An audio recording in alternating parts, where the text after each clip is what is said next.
நமசிவாய. திருச்சிற்றம்பலம். தென்னாடுடைய சிவனே போற்றி, எந்நாட்டவர்க்கும் இறைவா போற்றி. அனைவருக்கும் இனிய மாலை வணக்கம். சைவ சித்தாந்த கழகத்தின் வாயிலாக வாராவாரம் நடைபெறும் நாயன்மார்கள் வரலாற்றில் பங்கேற்க வந்திருக்கும் அனைவருக்கும் இனிய மாலை வணக்கம். நான் உங்கள் சீதாலட்சுமி சுப்பிரமணியன். இது வரைக்கும் 21 நாயன்மார்கள் கதை முடிஞ்சு இன்னைக்கு 22ல ஆரம்பிக்கிறோம். ஒரு சில சமயம் அட பரவாயில்ல எவ்வளவு ஓடிடுச்சா அப்படின்னு தோணுது. 63 சட்டுன்னு முடிஞ்சிடும் போல. ஆனா ஒரு சிலது ரொம்பவே இன்ட்ரெஸ்டிங்கான விஷயம். அந்த வகையில இன்னைக்கு 3 பேரோட வரலாறை பார்க்கலாம். முருகநாயனார், ருத்ரபசுபதி நாயனார், திருநாளை போவார். 3 பேருமே வேற வேற வேற விதங்கள்ல சிவனை தன்பால் ஈர்த்தவர்கள். இவங்க சுவாமி கிட்ட போறதை விட இவங்களை தேடி சுவாமி வந்தாருன்னு தான் சொல்லணும். போன வாரம் மூர்த்தி நாயனார், ஆனாய நாயனார், ஐயோ இன்னும் ஒருத்தர் யாரு, அறிவாட்டையார், இவங்க 3 அறிவாட்ட நாயனார், இவங்க 3 பேரோட கதையும் பார்த்தோம். அதுவும் சின்னதுதான். ஆனா ஒவ்வொருத்தர் ஒவ்வொரு விதமான விஷயங்கள்ல இறைவனை நோக்கி நகர்ந்து சென்றார்கள். இந்த வாரம் கொஞ்சம் வேலை மாதிரியான ஒன்னும் பேரு, அதாவது அதிர்ச்சியோ ஒரு ஷாக்கிங்கோ இப்படி எல்லாம் கூட நடந்திருக்கோம் அந்த மாதிரிலாம் இல்லை. ஆனா ரொம்ப அமைதியான ஆர்ப்பாட்டமே இல்லாத ஒரு நிகழ்வு. முருகநாயனாருடைய வரலாறு. திருப்புகலூருங்கிற ஊர்ல, சோழ நாட்டுல ரொம்ப சிறப்பான ஒரு செழிப்பான ஒரு ஊர்ல பிறந்த, அந்தனர் குலத்துல பிறந்த முருகநாயனார். சரியை கிரியை ஞானம் யோகம் ஞானம்னு சொல்ற 4 வழியில பூர்வ ஜென்ம பலன்னு சொல்லலாம். நல்வினை தீவினை பயனுடைய சரிசமமான நிலையின் பயனாக முன்னோர்களின் அருளாலையும் ஈசனுடைய கருணையாலையும் மிக விரைவிலேயே ஞான மார்க்கத்தை தொட்டுட்டார். சரியையில ஆரம்பிச்சு கிரியையில தொடர்ந்து யோகத்துல நிலைச்சு ஞானத்துல தெளிவு பெற்றாருன்னு தான் சொல்லணும். இந்த 4 மார்க்கமும் ஒருத்தவங்களுக்கு எவ்வளவு முக்கியம்ங்கிறது அன்றாட வாழ்க்கையில பெரியவங்க நமக்கு ஏற்கனவே சொல்லி கொடுத்ததனுடைய வழிமுறைகளை கவனிச்சாலே தெரியும். சரியைங்கிறது மனத்தால நினைக்கிறது, தியானம் பண்றது, சுவாமிக்கு பாட்டு பாடுறது, ஸ்லோகம் சொல்றது, இதெல்லாம் மனம் சார்ந்த விஷயங்கள். கிரியைன்னு வரும்போது உடலால இந்திரியங்கள், பஞ்சேந்திரியங்கள், கர்மேந்திரியங்கள், ஞானேந்திரியங்கள்னு 15 சொல்லுவாங்க. அதுல கர்மேந்திரியங்கள் பஞ்சேந்திரியங்கள் 2ம் கலந்து, ஏன்னா ஞானேந்திரியங்களுக்கு அது சைலண்ட் பார்ட்னர், எல்லாத்தையும் கம்முன்னு பார்த்துட்டே இருக்கும். இந்த விதமான உடல் உழைப்பு சார்ந்த தொண்டு, சுவாமியினுடைய கோவிலுக்கு திருத்தொண்டு செய்யறது, சிவாலய திருப்பணி செய்யறது, உழவார பணி செய்யறது, கோவிலை கூட்டுறது, பெருக்கிறது, கோலம் போடுறது, சுவாமிக்கு பூ கொடுக்கறது, அர்ச்சனைக்கு உண்டான தன்னாலான கைங்கரியம், சரீரத்தால் இறைவனுக்கு தொண்டு செய்வது கிரியை. யோகம்ங்கிறது மூச்சை நிலைநிறுத்தி மனசை அலைப்பாய விடாம மனசை ஒருநிலைப்படுத்தி மனதை கட்டுக்குள்ள வைத்து இறைவனை எங்க கொண்டு வந்து நிப்பாட்டணுமோ அங்க கொண்டு வந்து நிப்பாட்டுறது யோகம். இந்த 3ஐயும் முடிச்சிட்டா தன்னால இறைவனுடைய அருகாமையான ஞான மார்க்கத்துக்கு பக்கத்துல போயிடும். இன்னும் சாதாரணமாவோ அல்லது சின்ன பிள்ளைங்க எல்லாருக்கும் சொல்ற மாதிரி விளக்கமா சொல்லணும் அப்படின்னா, அதோப்பா சுவாமி கண்ணத்துல போட்டுக்கோ, கையெடுத்து நமஸ்காரம் பண்ணு, ஸ்லோகம் சொல்லு அப்படின்னு குழந்தைங்களை பழக்கி விடுறது சரியே. இங்கவா சுவாமிக்கு கொஞ்சம் பூ கட்டுறதுக்கு ஹெல்ப் பண்ணு, கொஞ்சம் சுவாமி இடத்துல தெளிச்சு கோலம் போடு, சுவாமி கோயிலுக்கு போய் விளக்கேத்திட்டு வா, இப்படி சொல்றது கிரியை. அதுலயே உட்காந்து ஒரு 1 hour தியானம் பண்ணு, ஜபம் பண்ணுன்னு சொல்றது யோகம். அதையெல்லாம் தாண்டி எல்லா ஜீவனுக்குள்ளேயும் இறைவன் தான் இருக்கான், எந்த உயிரும் மேலும் இல்லை கீழும் இல்லை, அனைத்து உயிர்களிலும் இறைவன் இருக்காங்கிற புரிய வைக்கிற பக்குவம் ஞானம். இந்த வகையில இவரு ஞான மார்க்கத்துல இருந்துட்டு சுவாமிக்கு பூவால தொண்டு செய்யற அந்த காரியத்தையும் செஞ்சு வந்தார். 4 வகை பூ சொல்லுவாங்க. கோட்டுப்பூ, கொடிப்பூ, நீர்ப்பூ, நிலப்பூன்னு சொல்லுவாங்க. கோட்டுப்பூங்கிறது மரத்துல பூக்கிறது, கொடிங்கிறது முல்லை பிச்சி மாதிரி கொடியில பூக்கிறது, நீர்ங்கிறது தாமரை அள்ளி மாதிரி நீர் குளத்துல பூக்கிறது, நிலப்பூ செடி தொட்டில வச்சு நம்ம வீட்டுல தோட்டத்துல வச்சு வளர்க்குற பூ. இதுல மாலைகள் தொடுக்கிறதுல ரொம்ப சிறப்பா கவனம் செலுத்துவாராம். கோவை மாலை, சரமாலை, இண்டை மாலை, பக்தி மாலை, கொண்டை மாலை, தொங்கல் மாலை, இத்தனை விதமான மாலை செய்வாராம். இதை படிக்கும் போதுதான் தெரிஞ்சது மாலையில இத்தனை வகை இருக்கு அப்படின்னு. கோவை மாலைங்கிறது தொகுத்து கதம்ப மாலையா கட்டி கட்டி கோவையா சொல்லிட்டு வான்பாங்கல்ல, ஒரே மாதிரி ஒத்தாப்புல கோவையா சொல்லிட்டு வா ஒரே மாதிரி. சரமாலை சரம் சரமா தொடுக்கிறது, அப்படி பண்டில் பண்டிலா தொடுத்து. ஜவந்தி எல்லாம் கட்டுவாங்க இல்லையா, சரமா. இண்டை மாலை எல்லாத்தையும் கலந்து, வில்வம் கொஞ்சம், சம்பங்கி கொஞ்சம், அந்த மாதிரி கலந்து கட்டுறது. பத்தி மாலை பகுதி பகுதியா பிரிச்சு கட்டுறது. கொண்டை மாலை ரவுண்டா முடிச்சு முடிச்சா போட்டு மாலை கட்டி கார்னர்ல முடிச்சு போட்டுருவாங்க. தொங்கல் மாலை ரெண்டு பக்கமும் முருகனுக்கு பாத்தீங்கன்னா மாலை வந்து தொங்கலா தான் இருக்கும். சிவபெருமானுக்கு அப்படி கிடையாது. சிவபெருமானுக்கு சாத்துவாங்க, நிலமாலை சாத்துறதுல கடைசியில ஆவடைக்கு சாத்துறதும் உண்டு. முக்காவாசி இந்த தொங்கல் மாலை முருகனுக்கு சாத்துறது உண்டு. இது அத்தனையும் பூ தொடுக்கும் போது அவர் பண்ணுவாராம். மிகவும் சிறந்த ஒரு தொண்டு. இவர் சுவாமியை சேர்ந்த விதம் ரொம்பவே அருமை. இப்படியே பூத்தொண்டு செஞ்சுக்கிட்டே சுவாமியை போய் சேர்ந்துட்டாரு அப்படின்னா, ஆமா, அவருக்கு அடிச்சது ஒரு ஜாக்பாட். எப்படி ஜாக்பாட் அடிச்சது அப்படின்னா, திருஞான சம்பந்தனுடைய கல்யாணத்துக்கு வராரு. ஆளுடை பிள்ளையனுடைய கல்யாணத்துக்கு வந்தவங்களுக்கு எல்லாருக்கும் ஒரு அதிசயம் நடக்குது. அது திருஞான சம்பந்தர் கதை வரும்போது வரும். ஆளுடை பிள்ளைக்கு கதை இது திருமணம் நடக்கும்போது வாழி அந்தனர் பாடுறாரு. திருமணம் முடியுது. முடிஞ்ச கையோட வாழி அந்தனர் பாடுறாரு. பாடினதோட அங்க உமையவளும் எம்பெருமானும் ரிஷபவாகனத்துல காட்சி கொடுத்து வந்திருக்கிற அத்தனை பேருக்கும் சிவ கைலாய பதவி தரார். கல்யாணத்துக்கு வந்திருக்கிறவங்க அத்தனை பேரும் அப்படியே கூண்டோட கைலாசம்னு சொல்ற அந்த பதம் அப்போதுல இருந்துதான் பழக்கத்திற்கு வந்தது. அப்படியே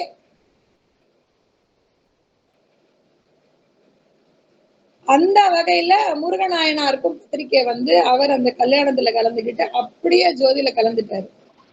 ஏற்கனவே ஞான மார்க்கத்துல இருந்ததுனால அவர் விடாம செஞ்ச பூஜையினுடைய சத்கர்மாவும் டேலி ஆச்சாம். சேக்கிழார் சொல்லும் போது ரொம்ப அழகா சொல்றாரு.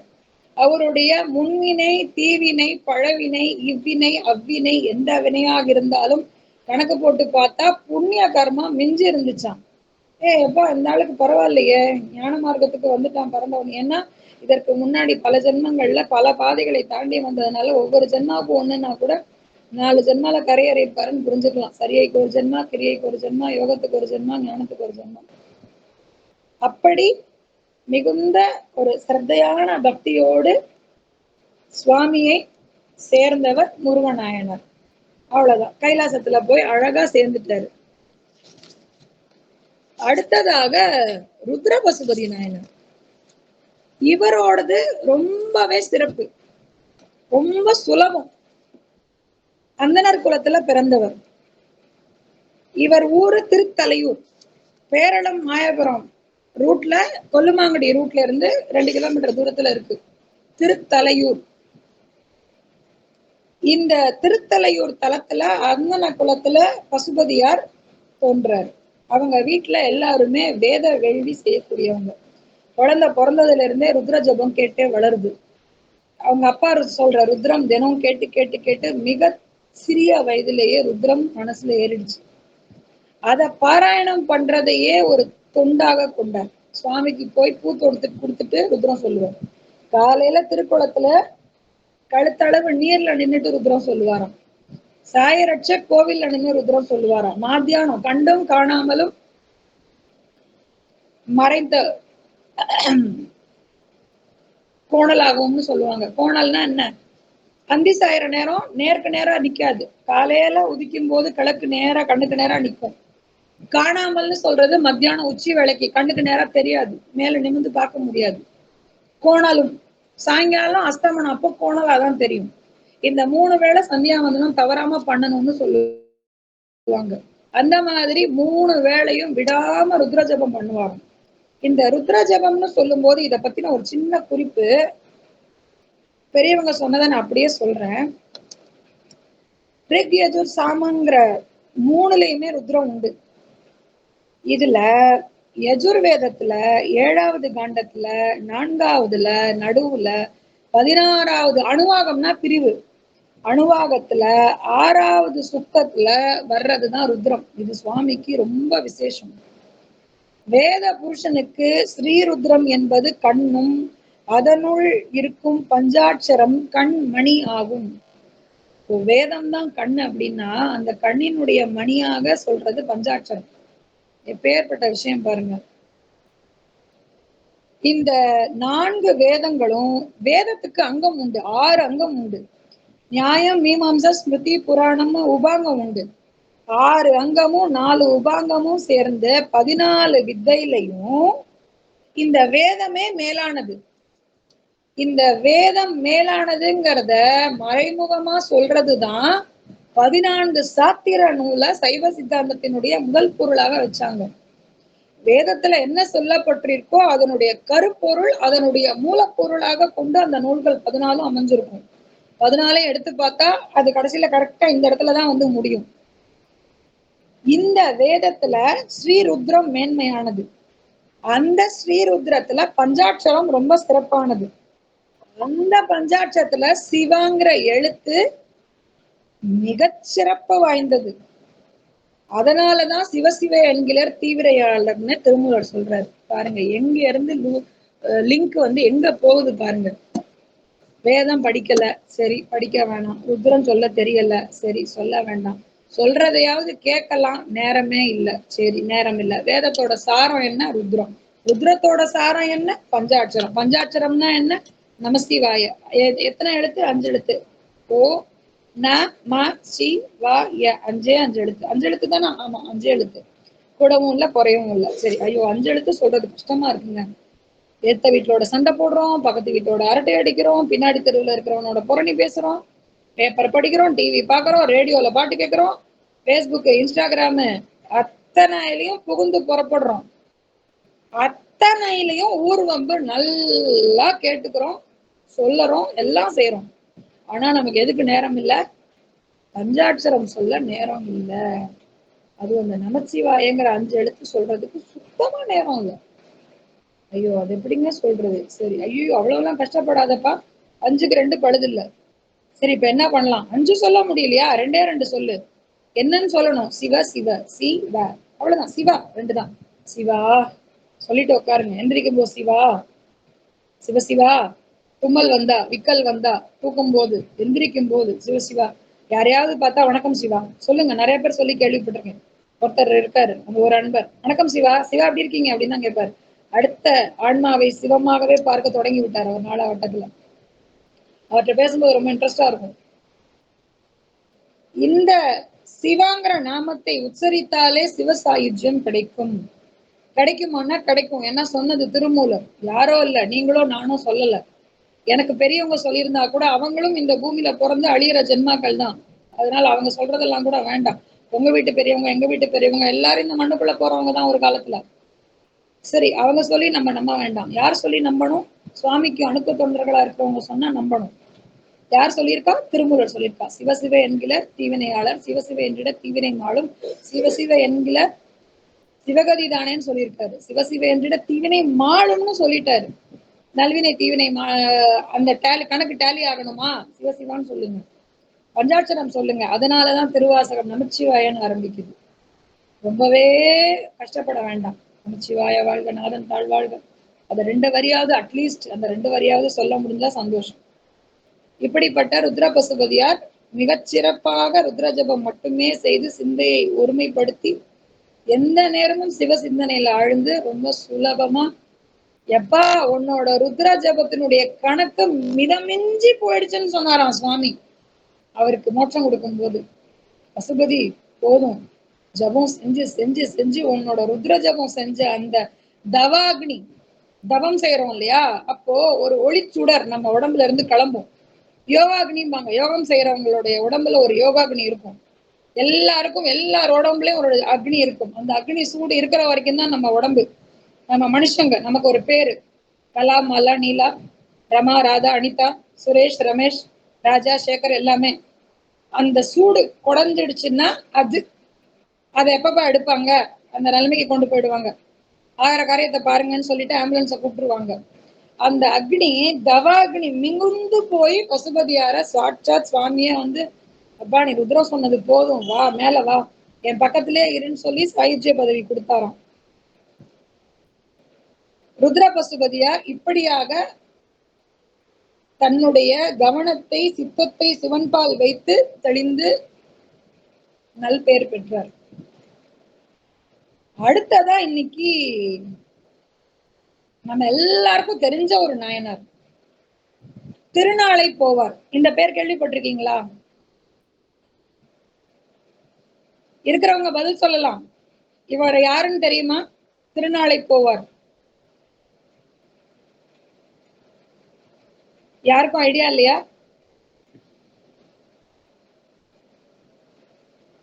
நம்ம எல்லாருக்கும் தெரிஞ்சவங்க. இவரை பத்தி படம் எல்லாம் வந்துடுச்சு. தெரியலங்கம்மா. நந்தனாருக்கு இன்னொரு பேர் தான் திருநாளை போவார். நந்தனார். நந்தனார் சோழ நாட்டுல ஆதனூருங்கிற ஊர்ல மிகச் சிறப்பாக வயல்கள் சூழ்ந்த பகுதி. இந்த வயக்காட்டுல வேலை செய்யும் போது ஒரு விதமான புல்லை தன்னுடைய வீட்டு கூரையாக வேய்ந்து அதில் வாழும் உழவர் கூட்டம். இவங்களுக்கு அந்த புலைங்கிற அந்த புல்லை ஆதாரமாக வைத்து வாழ்பவர். அதனால் புலைப்பாடி, ஊருக்கு பேரே புலைப்பாடி. உழவர்கள் வாழும் பகுதிக்கு பேர் புலையச்சேரி. இன்னைக்கு வந்து அந்த பேரை வேற விதமா மாத்தி அதோட கௌரவத்தெல்லாம் குறைச்சு இவங்க அரசியல் லாபத்துக்காக என்னென்னவோ பண்ணிட்டாங்க. ஆதி திராவிடர் வகுப்பை சேர்ந்தவர். ஆதி திராவிடருங்கிற பிரிவெல்லாம் சேக்கிழார் குறிப்பிடுறாரு. அந்த பேரெல்லாம் இவங்க யாரும் கண்டுபிடிச்சதே இல்லை. ஆதி திராவிட நலவாரியம் எல்லாம் இப்போ இவங்க கொண்டு வந்ததெல்லாம் இல்லை. ஆதி திராவிடர் வகுப்புங்கிறது ஒண்ணு இருந்திருக்குங்கிறத சேக்கிழார் பெருமான் சொல்றாரு பாருங்க. அவர் என்ன நூற்றாண்டு, அப்போ இருந்த கட்டமைப்பு என்ன, எப்பேற்பட்ட விஷயங்களை அப்ப நமக்கு பெரியவங்க ரொம்ப சுலபமா சமுதாயத்தோட கலந்து விட்டுருக்காங்கன்னு பாருங்க. அப்போ அந்த மாதிரி காலகட்டத்துல நமக்கு கற்பிக்கப்பட்ட பாட்டு விஷயங்களே வேற, இன்னைக்கு நான் படிச்சு தெரிஞ்சுக்கிட்ட விஷயங்களே வேற. ஒரு 2 விஷயம் நான் இங்க பதிவு செய்யணும்னு ஆசைப்படுறேன். நந்தனார்னு சொன்ன உடனே நிறைய பேருக்கு படம் பார்த்ததனுடைய எஃபெக்ட் அவரை வந்து ரொம்ப அடிமைப்படுத்தி வேலை வாங்கி அவருடைய நிலச்சுவார்ந்தார் வந்து ரொம்ப கொடுமைப்படுத்தினதா ஒரு உருவ சித்திரம் நம்ம மனசுல எல்லாருக்கும் பதிஞ்சு போச்சு. அதுவும் அந்த சர்மாங்கிற ஒருத்தர், ஒரு அந்தனர் ஐயர் வந்து நந்தனை வேலைக்கு வச்சிருப்பாரு. சொன்ன வேலையெல்லாம் செய் அப்படின்னு சொல்லி மிரட்டுவாரு. அந்த விஷயங்கள் எல்லாம் அவர் செய்யலைன்னா நீ கோயிலுக்கு போகக்கூடாது, குளத்துக்கும் போகக்கூடாதுன்னு சொல்லி மிரட்டுவாரு. இந்த மாதிரியான கதைகளை நமக்கு மனசுல பதிய வச்சுட்டாங்க. இது எப்பேற்பட்ட வரலாற்று பிழைங்கிறது இன்னைக்கு தெரிஞ்சது. கோபாலகிருஷ்ண பாரதியாரும் அந்த தப்புக்கு உடன் போயிருக்காரோன்னு இப்ப எனக்கு தோணுது. இத சொன்னா இசை உலகம் என்ன அடிக்க வரும். இருக்கிறதுலயே 6க்கு 2 சைஸ்ல கம்பு எடுத்துட்டு வந்து என்ன உதைக்க வருவாங்க. அதை பத்தி நான் கவலைப்படலை. ஏன் அப்படின்னா கோபாலகிருஷ்ண பாரதியாரினுடைய இசை நாடகம் நந்தனார் சரித்திரம். அவர் இந்த நந்தனார் சரித்திரம் எழுதி நூலாக வெளியிடும் போது அந்த நூலுல ஒரு 130 பாட்டு, அந்த பாட்டுல இருக்கிற விஷயங்களை தான் படமா எடுத்தாங்க. ஏன்னா அந்த படத்துல எம் தண்டபாணி தேசிகர் கோபாலகிருஷ்ண பாரதியாரினுடைய பாடல்களை தான் படத்துல பாடியிருப்பாரு. ஐயே மெத்த கடினம்னு ஒரு பாட்டு பாடியிருப்பாரு. புலையன் நான் இங்க அடியேன், நான் அடிமைப்பட்டிருக்கேன், புத்தாரம் தாருமே அப்படின்லாம் பாடியிருப்பாரு. சேக்கிழார் பெருமான் குறிப்பிடாத ஒரு விஷயத்தை, மூல நூலில் இல்லாத ஒரு விஷயத்தை இவங்க சமுதாய சிக்கல் உருவாக்கும் விதமாக ஒரு நூலை எழுதியிருக்க வேண்டாமோ, அப்படி ஒரு திரைப்படத்தை தயாரிச்சிருக்க வேண்டாமோன்னு இப்ப எனக்கு தோணுது. பின்னாடி சந்தர்ப்பம் வந்தா இதை நிச்சயம் ஏதாவது ஒரு மேடையில இதை பேச வேண்டிய சந்தர்ப்பம் வந்தா துளி தயக்கம் கூட இல்லாம நான் இதை சொல்லுவேன், பதிவு பண்ணுவேன். அப்படிப்பட்ட காலகட்டத்துல உழவர் குடும்பத்துல வாழ்ந்து வர்றோம் நந்தன் என்னும் அந்த அடியவர், சிவ அடியவர் உழவு தொழிலை பூர்வீக தொழிலாக கொண்டவர்கள். அவங்களுக்கு அவங்களுடைய தொழில் வந்து தோட்டத்தை பராமரிக்கணும். அவங்களுக்குன்னே நிலம் கொடுத்துருக்காங்க. சொல்ல அவருக்கு நிலம் இருக்கு. அவர் இன்னொருத்தர் நிலத்துல அடிமையாலாம் வேலை செய்ய வேண்டாம். இந்த தோட்டத்துக்காக விடப்பட்ட நிலத்துல வயலும் இருக்கும், தோட்டமும் இருக்கும். தோட்டத்துல வர்ற விஷயங்கள் எல்லாத்தையும் கொண்டு போய் இவங்க கோவிலுக்கு ஒப்படைக்கணும். அதாவது என்ன மாதிரியான விஷயங்களை சொல்லியிருக்காங்க அப்படின்னா, மரம் செடி எல்லாமே இருக்கும் இல்லையா, அதுல பழம் பூ எது வந்தாலும், பூனா புஷ்ப பூஜை காரியத்துக்கு போயிடும். பழம் வருது இல்லையா, குத்தகைக்கு தானே இருக்காங்க. இது கோவில்ல எல்லாம் இவங்களுக்கு கொடுத்துருக்காங்க உழவு செய்ய சொல்லி. அதுல வர்ற வருமானத்துல நீங்க வாழ்ந்துக்கலாம்னு அனுபவ பாத்தியதான்னு வச்சுக்கலாமே. அப்போ அந்த மாதிரி அதுல பழங்களோ ஏதோ வந்தா அவங்க கோயில கொண்டு போய் காணிக்கையா கொடுத்துருவாங்க. சோ நந்தனார் தன்னுடைய வயலில் தன்னுடைய தோட்டத்தில் தான் வேலை பார்த்திருக்காரு. யாருக்கும் அடிமையாக, முக்கியமாக அந்தனர் பிரிவுக்கு அடிமையாக அவர் வேலை பார்க்கவில்லை. ஆணித்தரமா சொல்லிக்கிறேன். அவருக்கு இன்னொரு விஷயம் குலத்தொழிலாக கற்றுக் கொடுக்கப்பட்டு உள்ளது. என்ன அப்படின்னா, மத்தளம் பேரிகைக்கெல்லாம் தோல் செய்யறது, வார் கட்டுறதுமாங்க இல்லையா, வாத்தியங்களுக்கு வார் கட்டுறது. இந்த விஷயத்த எந்த ஊர்ல யார் கூட்டாலும் போய் செஞ்சு கொடுத்துட்டு வருவாங்களாம். விடாம கோவில் திருப்பணி செய்யக்கூடிய பரம்பரையை சேர்ந்தவர்கள் இவங்க. திருப்பணின்னா மதில் சுற்றுச்சுவரை சுத்தி இருக்கிற கோவில்ல தோட்ட பராமரிப்பு, கோவில்ல நந்தவனம் வைக்கிறது, கோவிலுக்கு திருக்குளம் வெட்டி கொடுக்கறது. இதை தாண்டி பூஜைக்கு வேண்டிய கோரோஜனைய சிவாச்சாரியார்களுக்கு இவங்க தான் தயார் செய்து கொடுப்பாங்களாம். எப்பேற்பட்ட விஷயம் பாருங்க.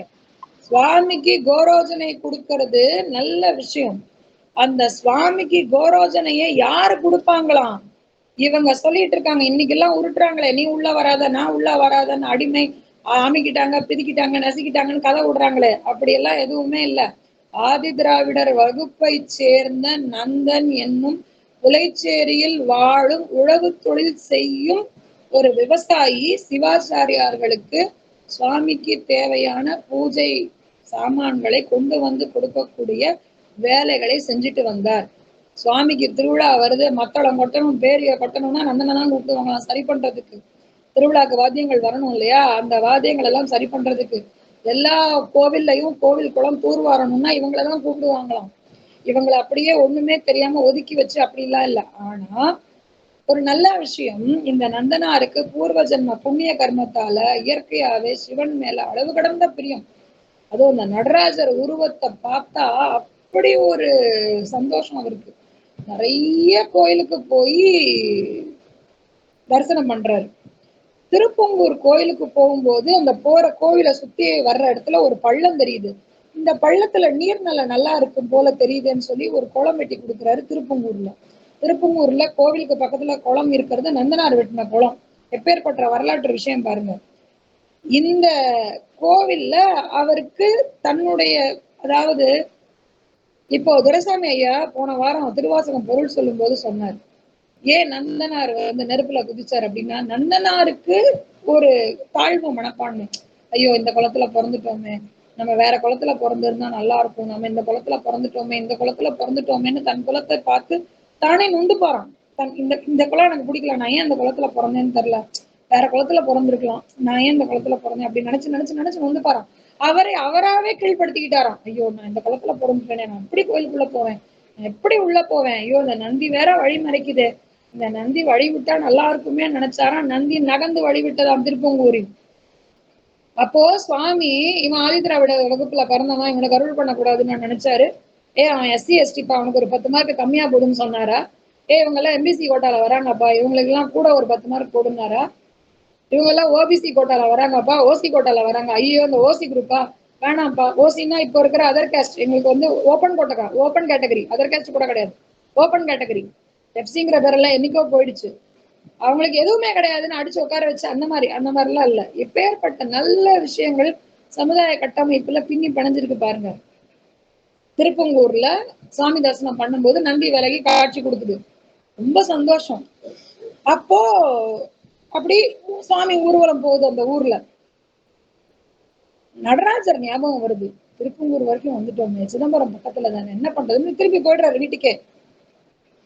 தினம் போய் சொல்லுவார் எல்லார்கிட்டையும், வயக்காட்டுல வேலை பார்க்கும்போது, இந்த மாதிரி நான் எப்படியாவது நான் நாளைக்கு சிதம்பரம் போயிடுவேன், எப்படியாவது நாளைக்கு நான் சிதம்பரம் போயிடுவேன், நாளைக்கு நான் சிதம்பரம் போவேன், நாளைக்கு நான் சிதம்பரம் போவேன். தினமும் இப்படி ஒரு தடவை சொல்லுவாராம், நாளை நான் சிதம்பரம் போவேன், நாளை நான் சிதம்பரம் போவேன். இப்படி சொல்லி சொல்லி சொல்லி அவர் பேரே திருநாளை போவார். நாளைக்கு போவார். யாருப்பா? அவரா? நாளைக்கு போயிடுவார்ப்பா. இன்னைக்கு வந்து அவன் உறுதியா சொல்லியிருக்கான். நந்தன் இன்னைக்கு என்ன சொன்னான்? உறுதியா சொல்லியிருக்கான், நாளைக்கு எப்படியும் போயிடுவேன். இப்படி காலங்கள் போகுது. அவருக்கும் கருணை செய்யக்கூடிய காலம் வரும் இல்லையா? இந்த தடவை இந்த 3 கதையிலுமே சுவாமியினுடைய என்ட்ரி ரொம்ப கம்மி. சுவாமி அடித்தடியா ஒரு ஆக்ஷன் ஹீரோவா சுவாமி உள்ள வரவே இல்லை. வராரு, ரொம்ப லேட்டா உள்ள வராரு. நந்தனுக்கு ஒரு நாள் சிதம்பரம் பார்க்கணுங்கிற அந்த வெறி வந்து கட்டுக்கே அடங்கல. ஒரு ஃபைன் மார்னிங் அப்படிம்பாங்களே, அந்த மாதிரி இறையருள் கூட்டி விக்கின்ற ஒரு காலை பொழுது எழுந்திருச்சு தன்னை சுத்தம் பண்ணிக்கிட்டு தில்லைக்கு கிளம்பிடுறாரு. தில்லை 3000 பேரும், தில்லை ஊர் முழுக்க வேள்வி நடக்குது. இவருக்கு எதனாலயோ அந்தனர் குலத்தை பார்த்தாலே அழுகையும் விம்மலும் வெடிப்பும் ஒரு பதறலும் வருமா. ஐயோ, இவங்கள மாதிரி பிறக்க முடியலையே, இவங்களால நம்ம, அவருக்கா ஒரு கேவல், அவருக்குள்ள ஒரு ஃபீலிங். இதை யாரும் அவருக்கு சொல்லி தரல, அவரை யாரும் சீப்போ ஒதுங்குன்னு சொல்லல. அவராவே தனக்குள்ள எதனாலயோ ஒரு போற இடத்துல எல்லாம் இவருக்கு ஒரு உள்ளூர ஒரு தாழ்வு மனப்பான்மை. நம்ம ஏன் வேதம் சொல்ற குளத்துல பிறக்கல, நம்ம ஏன் ஒரு வேதியரா பிறக்கல அப்படின்னு. அங்க போனா 3000 பேரும் அங்கங்க யாகம் நடக்குது. ஊர் முழுக்க யாகசாலையாவே இருக்கு. அந்தந்த குடும்பம் வீட்டு பொதுவாவே தெரியல, அந்தணர்களுக்கு வந்து யாகம் பண்ற அந்தணர்களாக இருந்தா எப்பவுமே அவங்க வீட்டுல ஹோம குண்டம் இதுவாயிட்டே தான் இருக்கும், கணஞ்சுக்கிட்டே தான் இருக்கும். ஊர் முழுக்க சாம்பிராணியும் ஜவ்வாதும் அந்த ஹோம சாமான்களுடைய புகையும் தேவலோகம் மாதிரி காட்சி தருதான். இவர் ஊருக்குள்ள போகவே பயப்படுறாரு. இந்த தெருவுல போனா இங்க 4 ஹோமம் நடக்குது, அந்த தெருவுக்குள்ள போனா அங்க 4 ஹோமம் நடக்குது. ஐயோ, நான் என்ன பண்ணுவேன், நல்லா பண்ணுவேன், எல்லையிலேயே சுத்தி சுத்தி வராராம். பிள்ளை இப்படி தவியா தவிக்கிறது சுவாமிக்கு பொறுக்குமா? அன்னைக்கு ராத்திரி அந்தணர்கள் கனவுல ஒவ்வொருத்தர் யோசிச்சு பாருங்க, ஒவ்வொருத்தர் கனவுலையும் போய் சொல்றாராம், என்னுடைய பிள்ளை ஊருக்குள்ள வர்றதுக்கு தயங்கி நிக்கிறான், பயந்து போய் நிக்கிறான். அவன் அந்தனரா பிறப்பெடுக்கணும்னு ரொம்ப ஆசைப்படுறான். அவனுக்கு அந்த பிறப்பு மேல என்ன கோபம் தெரியல, அந்தனரா பிறக்கணும்னு நினைக்கிறான். அவனுடைய நல்வினை பயன் முழுவதுமாக பூர்த்தி நிலையில இருக்கு. இன்னொரு பிறவி எடுத்து வர வேண்டிய அவசியம் இல்லை. இப்ப அவனால இன்னொரு பிறவி எடுக்கவும் முடியாது. ஆனா அதுக்கு ஒரு வழி இருக்கு. ரொம்ப சுலபமா வேள்வி தீல அவனை இறங்க சொல்லிட்டு அப்படியே வெளியில வந்து என்ன வந்து தரிசனம் பண்ண சொல்லி சொல்லுங்க அப்படின்னு ஒவ்வொருத்தையும் போய் சொல்றாங்க. 3000 பேரும் அடுத்த நாள் காலையில சுவாமி சொன்ன வாக்கை சிறமேற்கொண்டு ஹோம வேள்வி தீய வந்து உற்பத்தி பண்றாங்க. கரணிக்கட்டையை வச்சு அரைச்சுதான் அக்னி எடுப்பாங்க. நந்தனார் கிட்டக்க 3000 பேரும் பூர்ண கும்பத்தோட வந்து சொல்றாங்க இந்த மாதிரி விஷயத்த. அவர் கூட்டமா தன்னை பார்த்து வந்தோட பயந்து போயிடுறாரு. ஐயோயோ, ஒட்டுமொத்தமா வராங்களே, ஒருவேளை திட்டிருவாங்களோ, நீ ஏங்க வந்தன்னு கேட்டுருவாங்களோ. தேவரீர் அப்படின்னு கூப்பிடுறாங்க. எப்படி தேவரீர், இந்த உயர்ந்த வார்த்தை தேவரீர்ங்கிறது வந்து நல்ல ஒரு தமிழ் சொல். தேவனுக்கு சமமான ஆத்மா குறிக்கிற ஒரு சொல் தேவரீர். நீங்க ஊருக்குள்ள வராம தவிக்கிறீங்க, உங்களை கூட்டிட்டு வர சொல்லி சுவாமி உத்தரவு. நானா? என்னையா? ஆமா, உங்களதான்.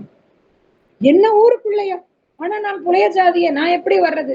அதெல்லாம் சுவாமிக்கு தெரியும். வேள்வி தீ மூட்ட சொல்லியிருக்காரு. நான் என்ன பண்ணணும்?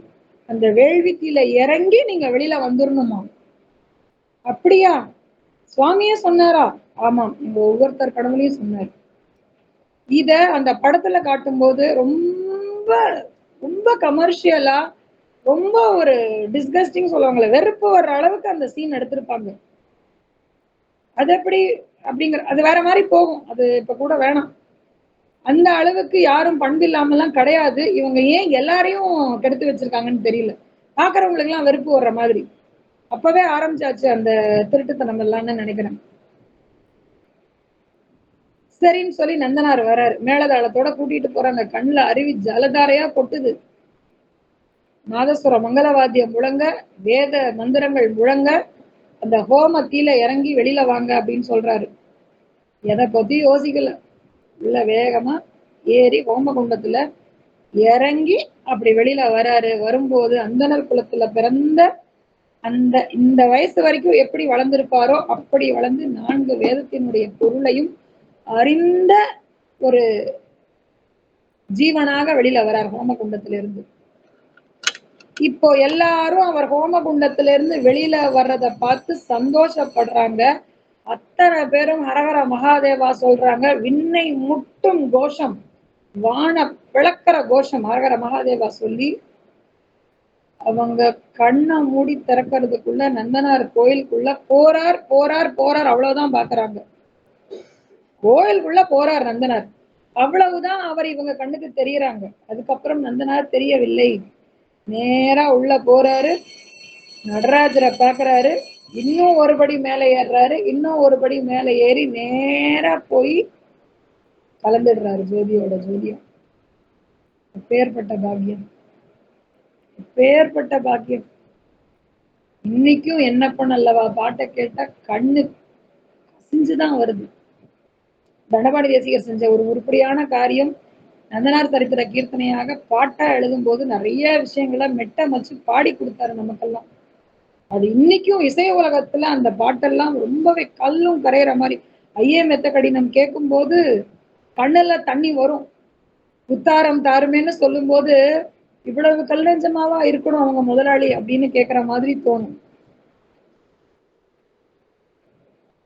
மாணிக்க வாசகர் சுவாமியினுடைய திருவுருவத்தை பார்த்து தரிசிச்ச நிமிஷத்துல தாங்கள் எழுதிய திருவாசகத்தின் பொருள் என்னன்னு அத்தனை பேரும் கேட்கும்போது அதோ இருக்கும் மூல வஸ்துவே திருவாசகத்தின் பொருள், எம்பெருமான் சிவபெருமானே திருவாசகத்தின் பொருள்னு சொல்லி அப்படியே 2 எட்டு எடுத்து வச்சு அப்படி சுவாமியோட கலந்துக்கிட்டாராம்.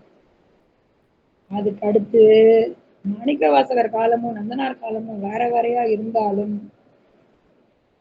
கோயிலுக்குள்ள போய் சுவாமியை தரிசிச்சு அப்படியே மேல ஏறி அப்படியே சுவாமிக்குள்ள கலந்தது நந்தனார் தான். உமாபதியோட ரிஷப வாகனத்துல காட்சி கொடுத்து நீ என் கூட சாயுஜ்ய பதவியா இரு, சிவ சமீபத்துல இரு, சாயுஜ்ய பதவி தரேன், அதெல்லாம் எதுவுமே சொல்லல. அப்படியே தன்னோட கலந்துக்கிட்டாரு. ஒரு ஜென்மாவும் தன்னுடைய ஆத்ம நிலையிலிருந்து கடை தேறிதான் வரணும் அப்படிம்பாங்க. புல்லாய் பூண்டாய் புழுவாய் மனிதராய் பல்திருகமாகி பாம்பாய் பறவையாய் மனிதராய் தேவராய் பல்லசர்வமாகி கண்களாய் முனிவராய் கடைசியில வருது 14 பிறவி சொல்றார். 14 எடுத்துதான் நம்ம ஓயணுமா? 14 நமக்கு தெரிஞ்சு ஒரு ஆத்மாவும் 84 லட்சம் யோனி பேதத்தை கடந்துதான் வரணும். நீங்களோ நானோ உங்க அப்பாவோ எங்க அப்பாவோ சிஎம்ஓ பிஎம்ஓ யாரா வேணாலும் இருக்கலாம். அதை பத்தி டோன்ட் மைண்ட், டோன்ட் கேர். நீங்களும் புல்லா இருந்திருக்கீங்க, நானும் புல்லா இருந்திருக்கேன். நீங்களும் பூடா இருந்திருக்கீங்க, நானும் பூண்டா இருந்தேன். அதாவது தாவரம். மிருகமா நீங்களும் இருந்திருக்கீங்க, நானும் இருந்திருக்கேன். அப்படியெல்லாம் தாண்டிதான் மனித ஜென்மம் எடுத்திருக்கோம். அந்த மனித ஜென்மத்திலையும் கீழ்நிலையிலிருந்து மேல ஏறி ஏறி ஏறி ஏறி ஏறி வந்து சிவங்கிற ஒரு வஸ்துவை உணரக்கூடிய ஜென்மாவாக இந்த ஜென்மா நமக்கு கிடைச்சிருக்கு. இதுக்கே சுவாமிக்கு கோடான கோடி நன்றி சொல்லணும்.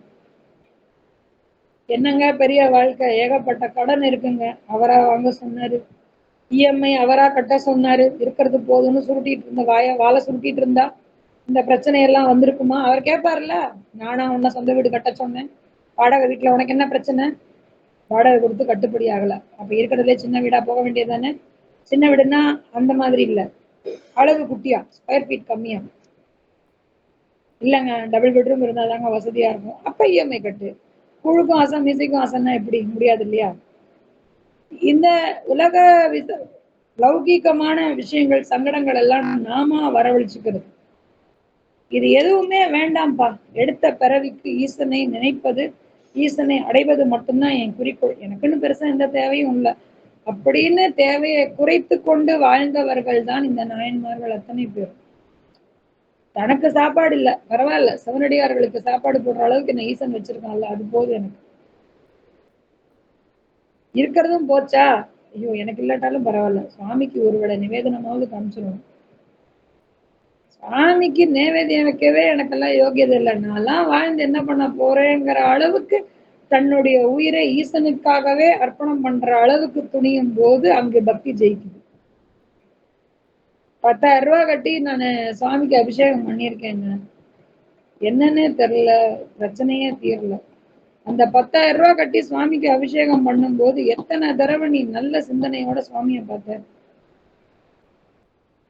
அபிஷேகம் நடக்குது, கவனம் எங்க இருந்துச்சு? 10,000 ரூபாய் கட்டியிருக்கோம், பரிவட்டம் கட்டுவாங்களா என்னன்னு தெரியல. ஈவோ கிட்ட வேற சொல்லணும், இந்த 10,000 ரூபாய்க்கு ரசீதை பத்திரமா வச்சுக்கணும். அப்புறம் நாளைக்கு ஊர்ல யாராவது கேட்டா கொடை எதுவும் பண்ணிருக்கியான்னு கேட்டா ஊர்ல சொல்லிக்கணும், ஆமாப்பா இந்த வாட்டி 10,000 ரூபாய் என் பங்குன்னு சொல்லணும். தெரிஞ்சவங்க யாராவது இன்னைக்குன்னு பார்த்து எவனுமே கோயில்ல வரல, 10,000 ரூபாய் கட்டி அபிஷேகம் பண்றேன், ஒரு பய தெரிஞ்சவன் வரல.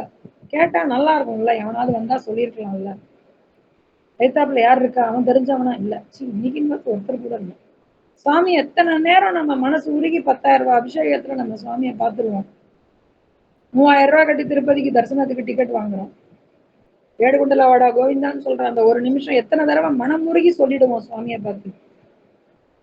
இந்த கியூ நகரவே மாட்டேங்குது, எப்படா இந்த கியூ நகருமோ. கீழே வேற கார் பார்க்கிங்ல விட்டுருக்கோம், பசியே வந்துடும் போல. லட்டு 1 கிடைக்குமா 2 கிடைக்குமா? ஐயோ அந்த புடவை அன்னைக்கு நான் பார்த்தப்ப கடையில இல்லவே இல்லைன்ட்டா, இவளுக்கு மட்டும் எப்படிதான் கிடைச்சது? இந்த பொம்பளை யாருன்னே தெரியல, பார்த்த மாதிரி இருக்கு. எவ்வளவு நகை போட்டு வச்சிருக்காங்கல்ல, செம்மையான காசு இருக்கும் போல. இவங்க எல்லாம் ஏன் இந்த கியூல வராங்க, இவங்க எல்லாம் அந்த கியூல போலாமே. இப்படியே நின்றுட்டு இருந்தா ஈவினிங் வீட்டுக்கு போயிட்டு சீரியல் எல்லாம் பார்க்கவே முடியாது. எவ்வளவு ஓட்டம், எவ்வளவு என்ன ஓட்டம். நிக்கிற இடத்துல இருந்து இந்த நிமிஷம் நயகரா ஃபால்ஸ் போயாச்சு, அடுத்து ஜெர்மன்ல ஒரு லைப்ரரிக்குள்ள போயாச்சு, அடுத்து சிட்னில இருக்கிற ஒரு ஃபுட் கோர்ட்டுக்கு போயாச்சு, அடுத்து திருப்பி வீட்டுக்கு வந்தாச்சு. ஒரே நிமிஷம் 4 ஊர்லயும் சுத்தியாச்சா. இவ்வளவு வேகமாக செல்லக்கூடிய மன ஓட்டத்தை ஒடுக்கி சிந்தனையை சிவன்பாலை வைத்து சித்தம் தெளிய வைக்கும் அந்த வித்தையை நமச்சிவாயங்கிற வெறும் 5 எடுத்து பஞ்சாட்சரம் செய்யும் அப்படின்னா, அந்த பஞ்சாட்சரமும் சொல்ல நேரம் இல்லைன்னா சிவசிவங்கிற 2 வார்த்தையில நீ தெளிவை பெற்றுக்கொள்னு சொல்லி நமக்கு பெரியவங்க சொத்து இருக்கிறதுலே அதுதான் பெரிய ஐஸ்வர்யம். அதை நமக்கு கொடுத்துட்டு போயிருக்காங்க, அதை நமக்கு எடுத்து செய்ய நேரம் இல்லை அப்படின்னா இதுல திட்டுறதுக்கெல்லாம் ஒண்ணுமே இல்லை. நம்மளுடைய பழவினை நமக்கு குறுக்க நிக்குதுன்னு அர்த்தம், நம்மளுடைய ஊழ்வினை தொக்கி நிக்குதுன்னு அர்த்தம். செந்தில்நாதன் ஐயா சொல்லும் போது அடிக்கடி சொல்லுவார், விடுங்க அவங்களுக்கு இன்னும் கொடுப்பன வரல, ஊழ்வினை இன்னும் தொக்கி நிக்குது, ஊழ்வினை தன்னுடைய கணக்கு டேலி ஆகவில்லை, இடது பக்கம் கணக்கு டேலி ஆகவில்லைன்னு அர்த்தம் அப்படின்னு சொல்லுவாரு. ஆக சிவன் பாலே சிந்தனையை மிக தெளிவாக வைத்தால் அது ஆதி திராவிடரோ ஆதி பழங்குடியினரோ புலையரோ பறையரோ எந்த வகுப்பை சேர்ந்தவரா இருந்தாலும் சுவாமிக்கு கேஸ்ட் கிரீடை பத்தி எல்லாம் கவலையே இல்லை. ஏன்னா சுவாமிக்கு கேஸ்ட் சர்டிபிகேட்டை வச்சு ஒண்ணும் பண்ண போறது இல்லை. ஜாதி சர்டிபிகேட்டை வச்சு அவர் என்ன பண்றது? 4 வர்ணத்தையும் அவர் படைக்கவே இல்லை, வர்ணமும் அவருக்கு தேவையில்லை, வர்ணாசிரமம் எல்லாம் அவருக்கு வேணும். மனம் வாக்கு காயம்னு திரிகரண சுத்தின்னு சொல்லுவாங்க இல்லையா, திரிகரண சுத்தியோட நீ இருக்கியா, அடுத்தவனுக்கு ஒரு நாள் எந்த துன்பமும் இல்லாம இருக்கா, அவ்வளவுதான் அவருக்கு தேவை. SC MBC ST OBC OC economically weaker section, economically highly என்ன சொல்றது அப்பர் செக்ஷன், அதெல்லாம் அவருக்கு தேவையில்லை. நீ யாரா வேணாலும் இரு, நான் வைக்கிற டெஸ்ட்ல பாஸ் பண்றியா அவ்வளவுதான். கொஞ்சம் கொஞ்சமா என்ன நீ உனக்குள்ள உணர்றியா, அவ்வளவுதான் அவர் கேட்கறது.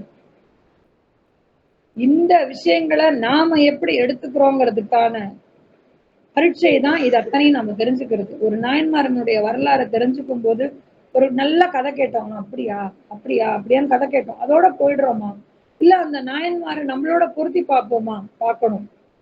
சம்பந்தமே இல்லாட்டா கூட ஏன் சம்பந்தம் இல்லை, எல்லாமே சம்பந்தப்பட்டதுதான். அத்தனை பேருடைய வாழ்க்கையும் நம்மளோட சம்பந்தப்பட்டதுதான். அவங்களுக்கு எல்லாம் கொம்பு முளைக்கல, ஆனா கொம்பு முளைக்க வச்சது அவர்களுடைய சிவ சிந்தனை. உச்சாணி கொப்புல தூக்கி வச்சது அவர்களுடைய சிவ தொண்டு. மூர்த்தி நாயனார் முழங்கைத்தே சந்தனம் அரைச்சாரு, தன்னுடைய முழங்கை ரத்தமும் சதையும் வடிய வடிய சுவாமிக்காக சந்தனம் அரைச்சாரு. போன வாரம் பார்த்தோம். அப்படிலாம் வேணாம், சாமிக்கு மனசார பூ கொண்டு போய் கொடுத்தோமா, கோயிலுக்கு போய் நிம்மதியா 5 நிமிஷம் சுவாமியை தரிசனம் பண்ணோமா, அறிவாட்டாய நாயனார் செங்கீரையும் மாவடும் கீழே விழுந்துடுச்சு. நல்ல இருக்கிற கதிர இருக்கிற அருவாள் எடுத்து கழுத்தை வெட்டிக்க போயிட்டு வெட்டிக்கிட்டு அறுக்கவும் ஆரம்பிச்சிட்டாரு. மாவடு கடிச்சு சாப்பிடுற சத்தம் கேட்டுச்சான். அனாய நாயனார் இசைதான், இசையால இறைவன் அடைய முடியுமா? முடியுமே. ஊன் உருக உயிர் உருக கல்லும் கரைய வாசிச்சாரு. நமச்சிவாயத்தை தவிர வேற எதுவுமே அவர் சிந்தனையில இல்ல. பஞ்சாட்சரமே அவருடைய குழலிசை வாயிலாக மொத்தமும் சிவநாமம் மட்டுமே தான். சிவ சிந்தனை இசை வடிவாக வெளிப்பட்டதாம். அதனால அவருக்கு சிவசாயுஜ்ய பதவி கிடைச்சதாம். இப்படி ஒவ்வொருத்தரும் தன்னுடைய அன்றாட வாழ்வுல இருந்துதான் சுவாமிய அடைஞ்சிருக்காங்க. இல்லறமாவது நல்லறம். இவங்க எல்லாரும் குடும்பத்தை உதறிட்டு எல்லாம் யாருமே போகல. சன்னியாசம் வாங்கிக்கிட்டு யாருமே போகல. குடும்பமே வேணாம், குழந்தைய வேணாம்லாம் யாருமே எதுவுமே செய்யல. குடும்பத்தையும் இல்லறமாவது நல்லறம். இல்லக விளக்கது இருள் கெடுப்பது. இல்லத்துல இருந்துகிட்டு சகதர்மினியோட குழந்தைங்களோட இருந்துகிட்டு நல்ல விஷயங்கள் செஞ்சாங்க. இததான் நாம தினம் நமக்கு எடுத்துக்கக்கூடிய பாடமா எடுத்துக்கணும். முருகநாயனாரினுடைய பக்தியும் ருத்ர பசுபதியினாரினுடைய ருத்ர ஜப பாராயண அந்த முறையும் திருநாளை போவாரினுடைய வாழ்க்கை வரலாறும் இவற்றை தான் நமக்கு கற்றுக் கொடுக்கிறது. நந்தனார் சிவஜோதியில கலந்தார்னு சொல்றாங்கல்லம்மா, அத சில பேர் மறுக்கிறாங்கம்மா, அதை ஏற்க மாட்டேன்றாங்க. அதை ஏற்புடைய அளவுல நம்ம எந்த மாதிரி எக்ஸ்பிளனேஷன் கொடுத்தா அது அக்செப்டபிளா இருக்குமா? ஏன்னா இப்ப சுத்ததேக வித்தை பத்தியோ இல்ல சிவயோகம் பத்தியோ வாசியோகம் பத்தி இதெல்லாம் சொல்லி புரிஞ்சுக்கிற நிலைமையில சில பேர் இருக்க மாட்டாங்க. அது புரிதலுக்கு ஒரு ஒரு அளவுக்கு தெரிஞ்சிருக்கு. அவங்க ஆணித்தரமா மறுக்கிறாங்க. அது ஏதோ ஒரு கொடுமைன்ற மாதிரி அவங்க அதை பாக்குறாங்க. அதுக்கு நீங்க என்ன பதில் சொல்வீங்கம்மா? அவங்களுக்கு என்ன பதிலா இருக்கும்? ரெண்டு விஷயம். ஆணித்தரமா மறுக்கிறவங்க அதாவது நான் மொத்தமா முழு விளக்கத்தையும் சொல்றேன். அதுக்கு முன்னாடி ஒரு சின்ன ஹிண்ட் மாதிரி ஒண்ணு கொடுத்துட்டு அதுக்கப்புறம் நான் விளக்கம் சொல்றேன். ஆணித்தரமா மறுக்கணும்னு இருக்கிறவங்க முதல்லயே தன் மனச அக்செப்ட் பண்ணிக்க கூடாதுங்கிற மனநிலை தான் இருப்பாங்க. முதல்ல ஒண்ணு, அதாவது என்ன சொன்னாலும் ஏத்துக்க மாட்டேன், அதெல்லாம் கிடையாது, அதெல்லாம் என்னால ஒத்துக்க முடியாது, அதெல்லாம் கிடையாது, என்னால ஒத்துக்க முடியாது. இந்த மனநிலை இருக்கிறவங்கள நம்மளால ஒண்ணுமே பண்ண முடியாது. ஏன் அப்படின்னா அவங்களுடைய பூர்வ ஜென்ம புண்ணிய கர்மம் அவங்களுக்கு அவ்வளவுதான். ஏத்துக்கக்கூடிய மனப்பக்குவத்தை கூட அவனருளாலே அவன்தாள் வணங்கி சுவாமியை பத்தி தெரிஞ்சுக்கிறதுன்னு என்ன சும்மாவா? அப்போ அவருக்கு ஊழ்வினா அவ்வளவுதான், பிராப்தம் அவ்வளவுதான். அந்த ஆளுக்கு தெரிஞ்சுக்க கூடிய அளவுக்கு அந்த ஆன்மா பரிபக்குவ நிலைக்கு வரவன்னு அர்த்தம். இது ஓகே, இது நமக்குள்ள இருக்கட்டும். அது கொடுமை கிடையாது. இவங்க நினைக்கிறாங்க வேள்வி தீல இறங்கி ஏறுறது மகா கொடுமை அப்படின்னு. ஒரு நெருப்பு ஒருத்தவங்களை எப்ப தெரியுமா ஒண்ணுமே செய்யாது? நான் இப்பதான் சொன்னேன், அத்தனை பேரினுடைய உடம்புலையும் அக்னி உண்டு. நமக்கெல்லாம் இருக்கிறது ஜடராக்னி, இந்த பிரபஞ்சத்துல இருக்கிறது வடவாக்னி, யோக நிலையில இருக்கிறது ஜுவாலாக்னி, யோகாக்னின்னு பேரு. யோகிகளுக்கு தபஸ்விகளுக்கு இருக்கிறது யோகாக்னி. யோக நிலையால குண்டலினி சக்தி உயர பெற்றவர்கள் ஒவ்வொரு சக்கரமா மாறி மாறி மாறி மேல வரைக்கும் கொண்டு வந்துறவங்களுக்கு நெருப்பு சுடாது, பனிக்கட்டி குளிர்ச்சியே தராது. நெருப்பும் அவங்களுக்கு ஒண்ணுதான். பனிமலையில பேர் பாடியா உடம்புல எந்த உடுப்புமே வஸ்திரமுமே இல்லாம அப்படியே உடம்புல பிறந்த மேனியா எத்தனையோ தபஸ்விகள் ஐஸ் கட்டியில உட்கார்ந்து தவம் பண்றாங்க. சாத்தியமா? ஃப்ரிட்ஜில் இருக்கிற ஐஸை நம்மளால கொஞ்ச நேரம் கையில வச்சுக்கிட்டா கை வரைச்சு போகுது இல்லையா? அப்போ பனிமலையில பிரதேசத்துல தபஸ்விகள் தபஸ் பண்றாங்களே எப்படி? யோகாக்னியால் தன்னுடைய உடம்பு பனிக்கட்டியை விட குளிர்ந்து போயிடும். எதால தன்னை தாக்கவே முடியாதோ அதை விட இது கம்மியா மாறிடும். பனிக்கட்டியை விட ஜிலுப்பான ஒண்ணுக்கு பனிக்கட்டியால எந்த பாதிப்புமே இருக்காது. அக்னியை விட ஜாஸ்தியா நெருப்பா அனலாக இருக்கிறதுனால அக்னியால ஒண்ணுமே பண்ண முடியாது. சுவாமியினுடைய திருவுருள் கூட்டி வந்ததுனால நந்தனாரினுடைய புண்ணிய கணக்கு நேரானதுனால அவர் யோக மார்க்கத்திற்கு ரொம்ப சுலபமா வந்துட்டார். அவருடைய யோகா அக்னி அங்கு இறையருளால் தூண்டப்பட்டது. ஏன்னா அவர் சரியை மார்க்கத்திலையும் கிரியை மார்க்கத்திலையும் நிறைய செஞ்சுட்டார். சுவாமியை நினைக்கிறது, சுவாமிக்காக தொண்டு செய்யறது, திருக்குளம் வெட்டுறது, கோவிலுக்கு உழவார பணி செய்யறது, சுவாமி பூஜை கைங்கரியங்களுக்கு உண்டான விஷயங்களை சொல்றது, எல்லாத்துக்கும் மேல ஒண்ணு பண்ணுவாராம். சாயங்காலம் ஆனா சேரி மக்கள் எல்லாம் கூப்பிட்டு வச்சு நமச்சிவாய மந்திரத்தை சொல்லி கொடுப்பாராம். அது எப்பேற்பட்ட தொண்டு. உனக்கு வாயில வரலன்னாலும் பரவாயில்ல, நான் சொல்றதையாவது கேளுன்னு சொல்லுவாராம். ஒரு தற்குறிய பரவாயில்ல, உனக்கு சொல்ல தெரிய வேணாம், ஆனா எதையோ கேட்கிற நேரத்துக்கு அந்த பக்கத்து வீட்டு பங்கஜம் என்ன பண்ணுச்சு தெரியுமான்னு கேட்கிற நேரத்துக்கு வா, நான் உனக்கு பஞ்சாட்சரம் சொல்லித்தரேன்னு சொல்லி கூப்பிட்டு வச்சு நமச்சிவாய மந்திரத்தை பாடுவாராம். தன் இஷ்டப்படி பாடி சொல்லி தருவாராம். இப்படிப்பட்ட விஷயங்களால் அவருக்கு சரியை மார்க்கமும் கிரியை மார்க்கமும் டிக்காயிடுச்சு. அவனோட கணக்கை டேலி பண்ணு, ஒண்ணு டிக்கு, இன்னொன்னு அதுவும் டிக் ஆயிடுச்சு. ஓ ரைட்டு, இப்போ யோகாக்னி யோகத்துக்கு தன்னால வரக்கூடிய தெளிவு வந்துடுச்சு. ஞான மார்க்கத்துக்கு வரணுமா? தேவையில்லை. எல்லாமே ஞான மார்க்கத்துக்கு வந்துதான் ஈசனை அடையணுமான்னா அப்படியெல்லாம் தேவையே இல்லை. சரியை செய்தே சுவாமியை அடைந்தவர்கள் உண்டு, கிரியை செய்து சுவாமியை அடைந்தவர்கள் உண்டு, யோகத்தால் சுவாமியை அடைந்தவர்கள் உண்டு, ஞானத்தால் அடைந்தவர்கள் உண்டு. அதனாலதான் சொல்றாங்க 4 பேர் சொன்னபடி கேளுன்னு. இந்த 4 பேருக்கு உதாரணத்துக்கு தான் ஞானசம்பந்தர், நாவுக்கரசர், சுந்தரர், மாணிக்கவாசகர் வந்துடுறாரு. சரியைக்கு ஞானசம்பந்தர், கிரியைக்கு நாவுக்கரசர், யோகத்துக்கு சுந்தரர், ஞானத்துக்கு மாணிக்கவாசகர்னு வந்துடுறாங்க. இவங்க 4 பேரும் 4 விதமா சுவாமியை அடைந்தார்கள். அப்போ அந்த யோகாக்னி ஆனது இறையருளால் தூண்டப்படும் போது அந்த சாதாரண அக்னி எதுவுமே அவரை செய்யாது.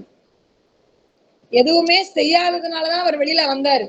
அவர் வெளியில வரும்போது ஜோதி பிழம்பாக பிரகாசமாக அப்படி ஒரு தேஜஸ் பொருந்தியவராக வந்தாராம். வந்தனார் வெளியில வரும்போது மேல இருந்து கந்தர்வன் யாரோ இறங்கி வந்துட்டாங்களோன்னு சந்தேகப்படும்படியாக தேகம் அப்படி தக தகன் தங்க கலர்ல மின்ற தேகமா வெளியில வந்தாராம். இவங்கெல்லாம் எப்ப அப்போஸ் பண்ணணும்? அந்த நெருப்புல அவர் காலை வச்சு அவர் உடம்பு சூடு தாங்காம கருகி போய் அவர் வெளியில வந்து குத்தூசுரம் கொலவுசுரமா விழுந்து வாழை இலையில வச்சு ஆம்புலன்ஸ்ல எடுத்துட்டு போய் எந்த ட்ரீட்மெண்ட்டும் இல்லாம பிரயோஜனமே இல்லாம அந்த உயிர் அந்த உடலை விட்டு பிரியும் போது சிவசிவான்னு சொல்லி கதறி பிரிந்திருந்தால் இவங்க எல்லாம் சண்டை போடுறதுல நியாயம் இருக்கு. அவர் அப்படியே வந்தாரு. நந்தனாருக்கு அதெல்லாமா ஆச்சு. யோகாக்னில இறங்கி அப்படி வெளியில வரும்போது புத்தம் புது ஜீவனாக இதுவரைக்கும் தன்னுடைய ஆன்ம பயணங்களில், ஆத்மாவினுடைய பயணங்களில் இருக்கிறதுலயே உன்னதமான பிறவியாக வெளியில வந்தார். அப்ப எப்பேற்பட்ட டெஸ்ட பாஸ் பண்ணிட்டு வர்றாரு. அப்படிப்பட்ட டெஸ்ட பாஸ் பண்ணிட்டு வர்றவங்களை பார்த்து இவங்க சொல்றாங்க அப்படின்னா அவங்களுக்கு அந்த புரிதல் இல்லை, அல்லது புரிஞ்சுக்கக்கூடிய இடத்துல அவங்க இல்ல. இதுதான் சொல்லணும். கேட்டா இதுதான் சொல்லுங்க. அவங்களுடைய யோகாக்னி அவ்வளவு தூரம் இறையருளால் தூண்டப்படும் பொழுது எந்த நெருப்பும் அவங்க எதுவும் செய்யாது. இடையூறுக்கு மன்னிக்கணும் அம்மா. ஒரே ஒரு கேள்வி. இப்ப நீங்க சரியை, கிரியை, யோகம், ஞானம் பத்தி பேசுறதுனால இந்த கேள்வி வருது. சரியை மூலமாவும் கிரியை மூலமாவும் பெறுதுங்கிறது ஒரு தனித்தனி பாதைகள், நானுமே தனித்தனி பாதைகள். ஆனா சரியையும் கிரியையும் வந்து யோகத்தை தூண்டுமான்னு நான் கேட்கிறேன். யோகாக்னியை தூண்டக்கூடிய அளவுக்கு வருமா? யோகாக்னியை தூண்டக்கூடியதுங்கிறது கூட அததான் சொன்னேன். எல்லாருக்கும் யோகா, அதாவது சரியையில இருந்தவங்களுக்கும் கிரியையில இருந்தவங்களுக்கு எல்லாருக்குமே யோகாக்னி தூண்டப்படல. நந்தனாரை பொறுத்த வரைக்கும் அவர் யோக நிலைக்கு தன்னால வந்தார், மேல வந்தார், இறையருளால மேல வந்தார்னு சொல்ல வரேன். சரியா? மாதிரி இறைவனே குருவா இருந்தாருன்னு சொல்றீங்களாம்மா? நந்தனாருக்கு இறைவன்லாம் குருவாலாம் இல்லையே. நந்தனாருக்கு எங்க குருவா இருந்தார்?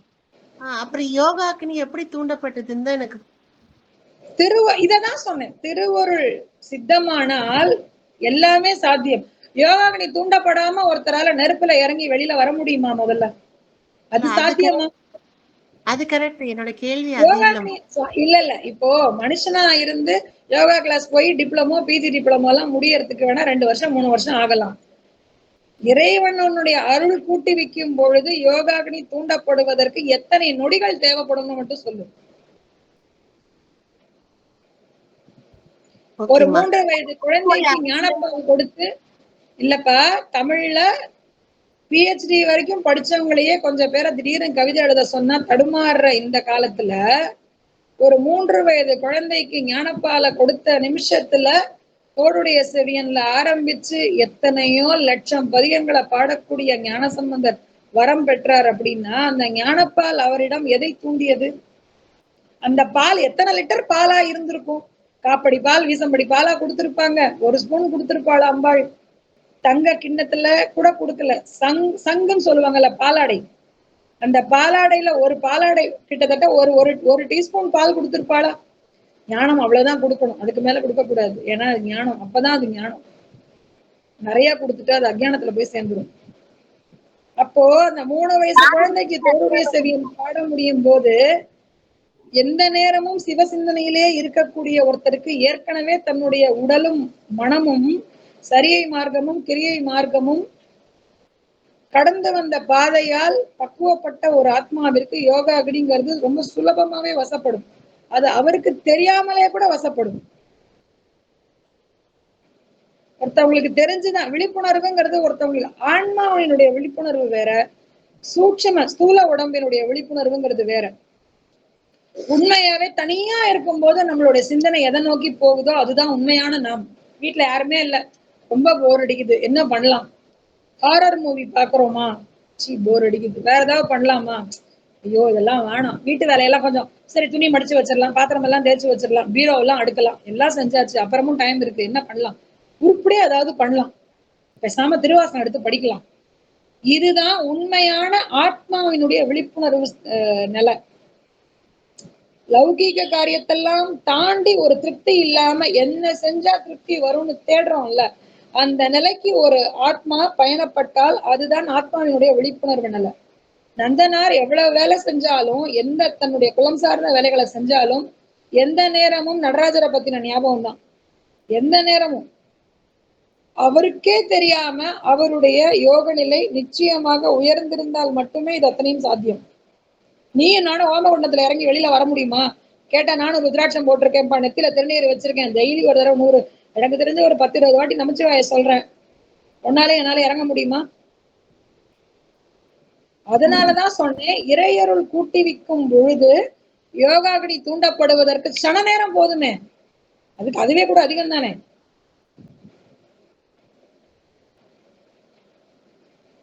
அருமையான விளக்கம்மா. எனக்கு ஆனா ஒரு விஷயம் நீங்க இன்னும் சொன்னது இப்போ இன்னும் ஆச்சரியமா இருக்குது. ஞானம் கூடும்போது அஜ்ஞானம் மேலிடும் சொன்னீங்கல்ல, அதுவே ஒரு மாதிரி ஆச்சரியமா, இது வரைக்கும் அது புதிய தகவலா இருக்கு. ஞானம்ங்கிறது துளிதான் இருக்கும். அந்த துளி, அந்த ஞானம்ங்கிறது அதாவது தெய்வீக பெருநெருப்பின் சிறு துளி நீயும் நானும்.